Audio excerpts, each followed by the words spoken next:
कुछ भाव पुष्प। आप देख रहे हैं प्राइम टीवी, सच साहस सरोकार।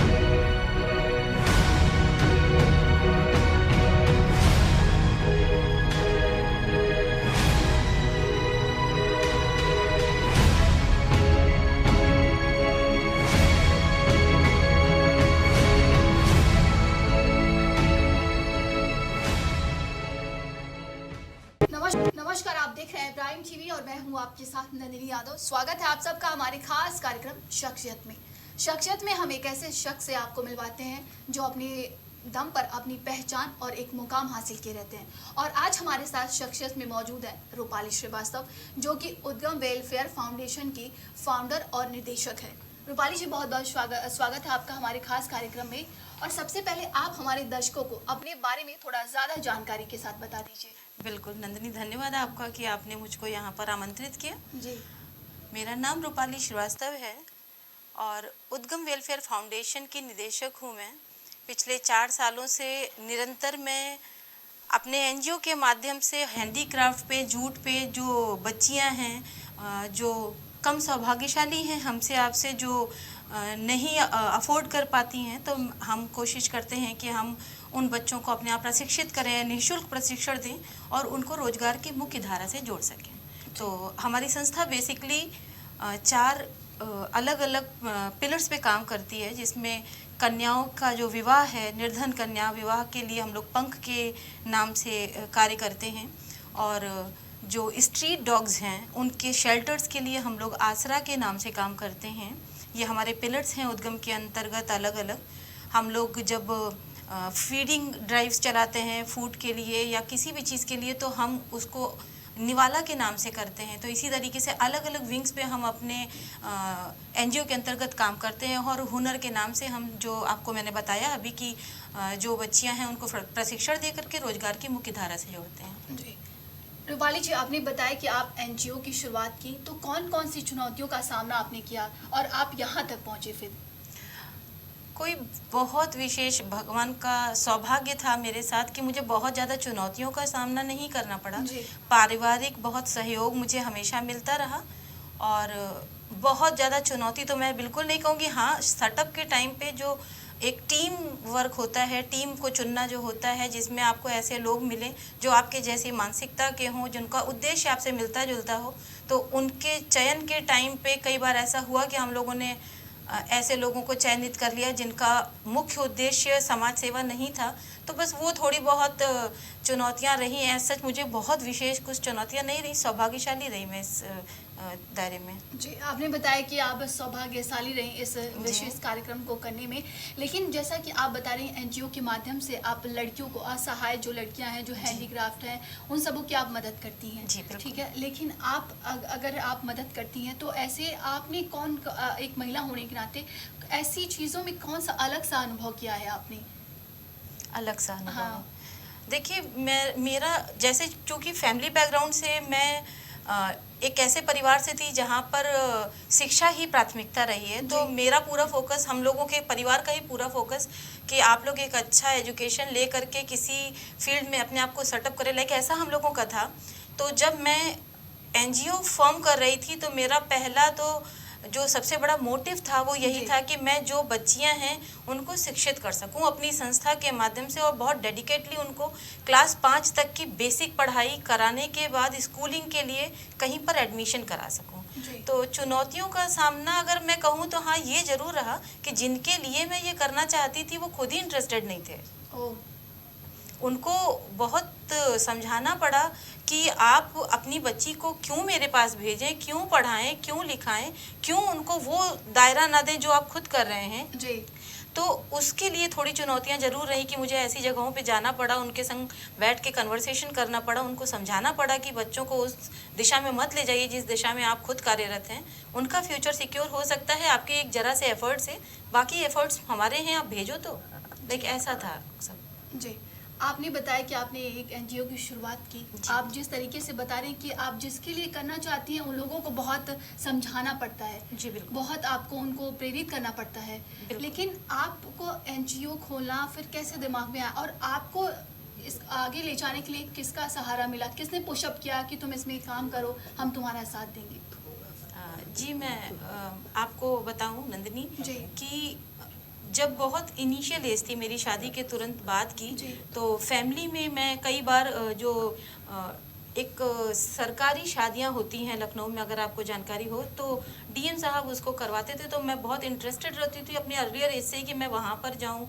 तो महिला सुधार गृह में साल में एक बार शादियाँ होती थी, मैं वहाँ पे जाती थी और मैं कंट्रीब्यूशन करती थी ऐसा जितना हमारी उस टाइम पे हमारी जितनी पावर थी, जितनी पोजीशन थी उस हिसाब से।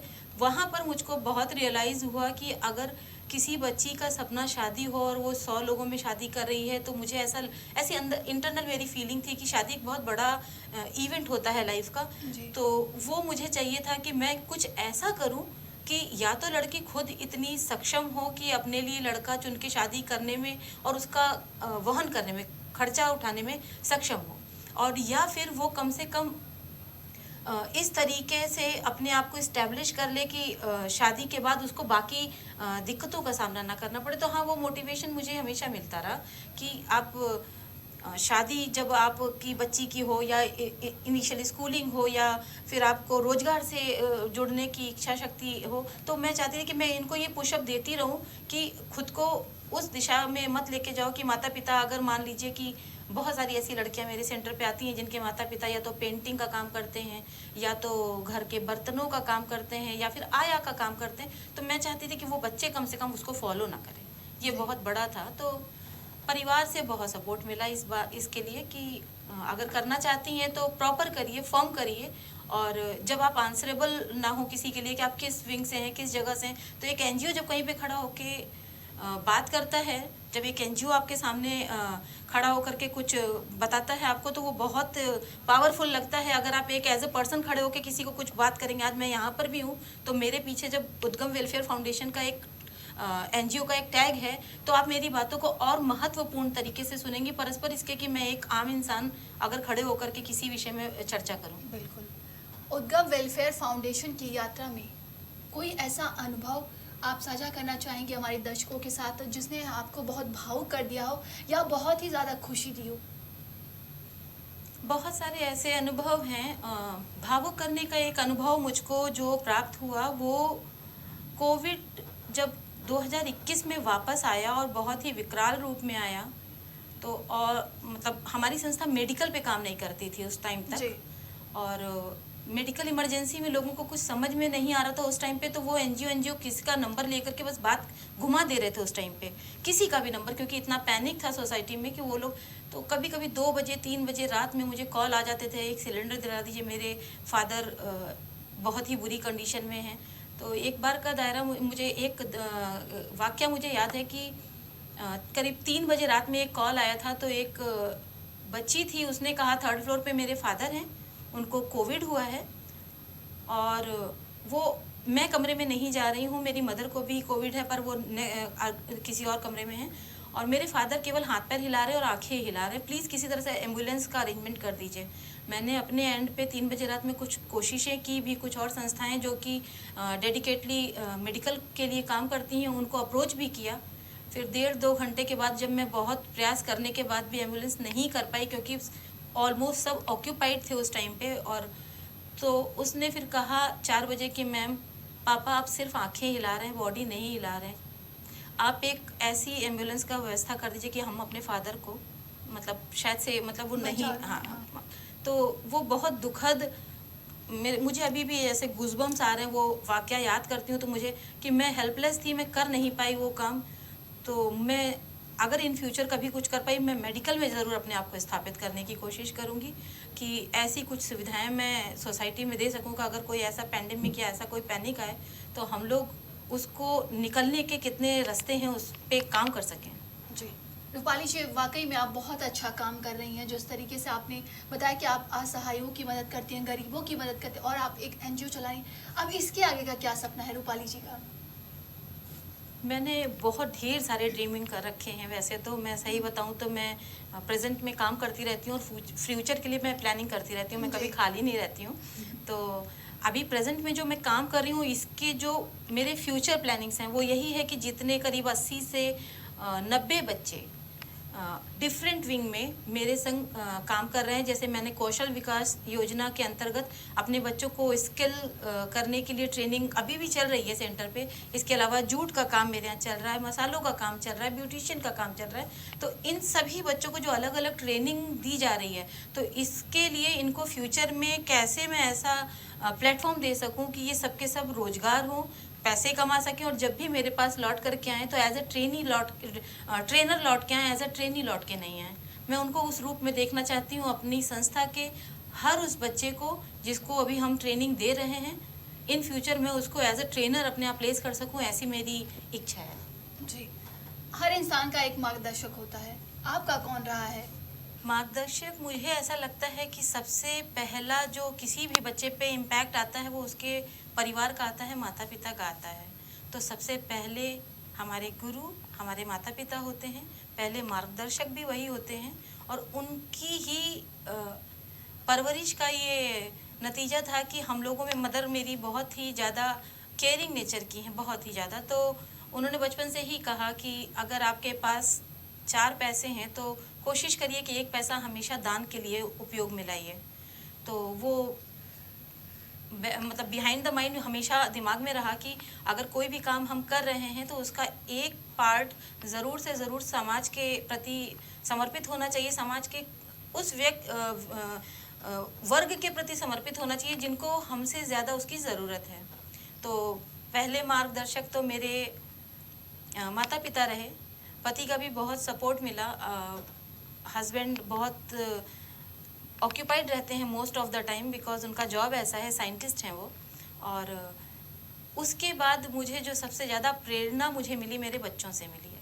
तो माता पिता के बाद जो सबसे ज़्यादा मुझे प्रेरित किया काम करने के लिए और बढ़ने के लिए वो मेरे बच्चों ने किया। जी, एनजीओ को आप अपने आगे ले जाने के लिए और क्या कुछ प्रयास करना चाहती हैं और कितना बेहतर उसको बनाना चाहती हैं आप? मैं प्रयास ही कर रही हूँ। अभी तो मेरी स्ट्रगलिंग टाइम ही मैं अपने आप को लेके चलती हूँ और कोशिश मैं यही करूँगी कि जितने लोगों को आप आश्वासन दे देते हैं या आपने उनको हेल्प किया, देखिए किसी की टेम्परेरी हेल्प, तो मैं सच में बोल रही हूँ कि किसी की टेम्परेरी हेल्प आपको और ज़्यादा उसको विकलांगता की ओर ले जाने की पहल है कि ना बिना मेहनत मशक्क़त के द्वारा किसी के लिए अगर आपने हेल्प की भी है तो वो आप समझ लीजिए उस व्यक्ति को और विकलांगता आप दे रहे हैं।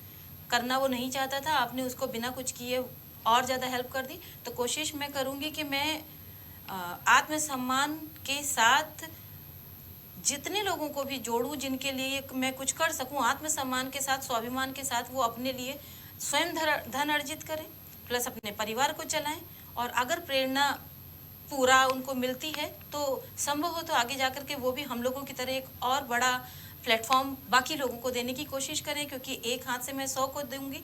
अगर ये 100 हाथ मैं जोड़ पाई तो मैं बहुत बड़ा काम कर पाऊंगी। अगर उन 100 लोगों को मैं प्रेरित कर पाई कि आप अपने द्वारा भी 100 लोगों को प्रेरित कीजिए और बढ़ने का मौका दीजिए और उनको हेल्प कीजिए। रूपाली जी, प्राइम टीवी के माध्यम से आप जाते जाते क्या कुछ कहना चाहती हैं हमारे दर्शकों के लिए?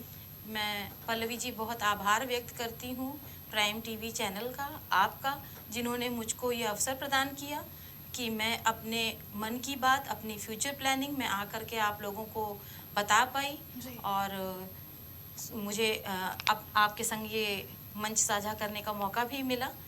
तो सभी को मैं ये कहना चाहूँगी कि आप जहाँ पर भी हैं वहीं से रह कर के भी आप बिना एनजीओ के भी समाज के अपने पास के वर्ग को प्रेरणा स्रोत बन सकते हैं, उनके लिए प्रेरणा दे सकते हैं उनको।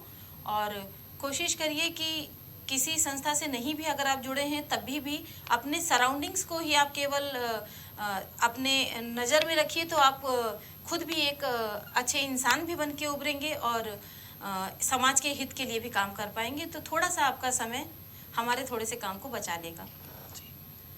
प्राइम टीवी में आने के लिए बहुत बहुत धन्यवाद आपका। तो ये थी हमारे साथ रूपाली श्रीवास्तव, जिन्होंने बताया किस तरीके से उन्होंने अपने एनजीओ की शुरुआत की और किन किन लोगों की वो मदद करती है। ऐसे तमाम उन्होंने अपनी बातें शेयर की हैं कि जो हम लोगों को एक प्रेरणा देती है। एक बार फिर ऐसे शख्स से मुलाकात होगी आपके साथ। बने रहिए हमारे साथ, देखते रहिए प्राइम।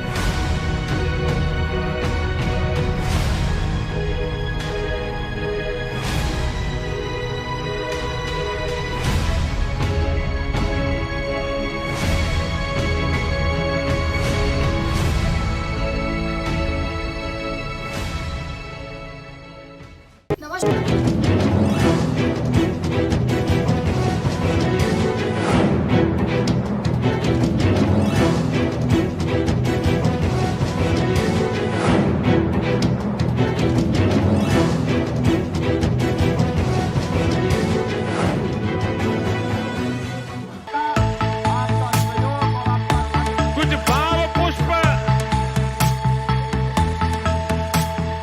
आप देख रहे हैं प्राइम टीवी, सच साहस सरोकार।